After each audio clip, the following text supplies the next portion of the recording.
For decades, the Packard Plant stood as one of Detroit's greatest symbols of American industry, and one of its most haunting ruins. Today, only a couple buildings still remain standing, but before more history disappears forever, we wanted to save a few pieces of it. When Packard opened in the early 1900s, this place represented innovation, craftsmanship, and luxury. Thousands worked here. Cars shipped around the world from these buildings. But after decades of abandonment, fire, scrapping, and collapse, the Packard plant slowly became a symbol of Detroit's decline. Now only fragments remain, and every year, more disappears.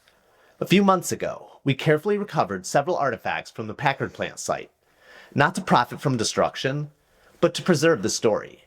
This helmet came directly from the property. This brick came from the underground tunnels beneath the plant. And this piece came from the rubble left behind as sections collapsed around it. These aren't just objects. They're physical pieces of Detroit history.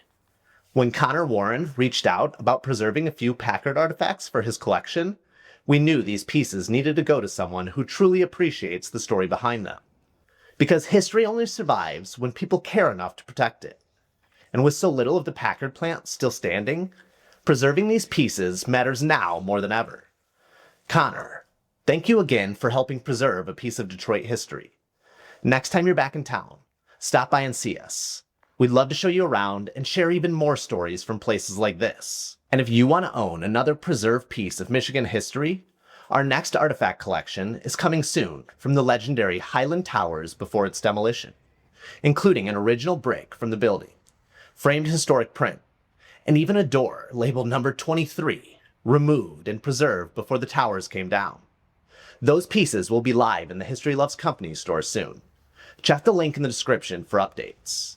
And to everyone watching, if you care about history, architecture, Detroit, and the stories hidden inside forgotten places, follow along.